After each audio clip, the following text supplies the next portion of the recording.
आज के इस वीडियो में मैं आपको ये बताने जा रहा हूँ कि कैसे आप अपने Samsung Galaxy F55 Android mobile phone में अगर आपके मोबाइल से फ़ोन करते समय फ़ोन से आवाज़ नहीं आ रही है, तो इस प्रॉब्लम को आप सॉल्व कैसे कर सकते हैं। आज के इस वीडियो में मैं आपको डिटेल में जानकारी देने वाला हूँ, तो चलिए यहाँ पे वीडियो को हम स्टार्ट कर लेते हैं। देखिए दोस्तों, सबसे पहले आपको अपने मोबाइल फ़ोन को एक बार रीस्टार्ट करना है, ठीक है। अगला काम ये करना है, आपके फ़ोन में फाइल का ऐप है, इस फाइल के ऐप को ओपन करना है। इसमें आपको नीचे ऐप्स का ये वाला ऑप्शन टैप करना है। अब यहाँ पे सबसे ऊपर आपको इस सिस्टम ऐप लिखा हुआ है, इसे टैप करना है। इस वाले पेज में आप नीचे आएँगे तो आपको ये ऑप्शन मिलता है एंड्रॉइड सिस्टम, इसे आपको टैप करना है। इसके अंदर आपको नीचे स्टोरेज का ये ऑप्शन टैप करना है। अब यहाँ पर आपको नीचे क्लियर कैच का ये ऑप्शन टैप करना है, तो आपका ये कैच के सामने डेटा ज़ीरो हो जाता है, ठीक है। अगला काम ये करना है कि आपके मोबाइल फ़ोन का जो स्पीकर होता है, स्पीकर को आपको हल्के हाथों से साफ करना है। होता क्या है, स्पीकर में थोड़ी बहुत धूल-मिट्टी जमा हो जाती है, जिसके कारण मोबाइल से फ़ोन करते समय आवाज़ फ़ोन से नहीं आती है। तो ध्यान रखना है, स्पीकर को हल्के हाथों से साफ करना है, ठीक है। अगला काम ये करना है, मोबाइल फ़ोन का सॉफ्टवेयर आपको चेक करना है कि अपडेट है या नहीं है। पहले फ़ोन का इंटरनेट आपको चालू रखना है, इसके बाद फ़ोन का सेटिंग पेज ओपन करना है, ठीक है।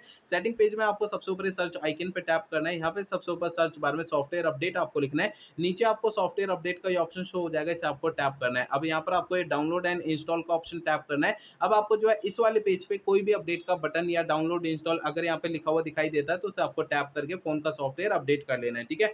अब देखिए, अगला काम ये करना है कि आपको अपने मोबाइल फोन को रीसेट करना है। देखिए, मोबाइल फोन को रीसेट आपको तब करना है जब मेरे बताए हुए पिछले प्रोसेस कोई भी काम नहीं करते हैं, तब आपको फ़ोन को रीसेट करना है, अदरवाइज़ नहीं करना है। फ़ोन को रीसेट करने के लिए फ़ोन का आप सेटिंग पेज ओपन करिए, सबसे ऊपर आपको सर्च आइकन पे टैप करना है, यहाँ पे सबसे ऊपर सर्च बार में रीसेट आपको लिखना है, ठीक है। आपको नीचे ऑप्शन शो होता है फैक्ट्री डेटा रीसेट, इसे टैप करना है। इसके अगले पेज में आपको दोबारा से फैक्ट्री डेटा रीसेट का ये ऑप्शन टैप करेंगे, तो इससे आपका फ़ोन रीसेट हो जाएगा और आपकी प्रॉब्लम सॉल्व हो जाएगी। लेकिन फ़ोन को रीसेट करने से पहले 2 बातों का ध्यान रखना है। पहली बात ये ध्यान रखनी है, आपके फ़ोन में जितना भी डेटा है उसका बैकअप ले लीजिए अपने फ़ोन में, और दूसरी बात ये ध्यान रखनी है, आपके फ़ोन की जीमेल आईडी और उसका पासवर्ड आपको पहले से नोट करके रख लेना है। तो ये 2 काम पहले करना है, उसके बाद फ़ोन को रीसेट करना है, ठीक है। तो मेरे बताए हुए तरीकों से आपकी प्रॉब्लम सॉल्व हो जाएगी, ठीक है।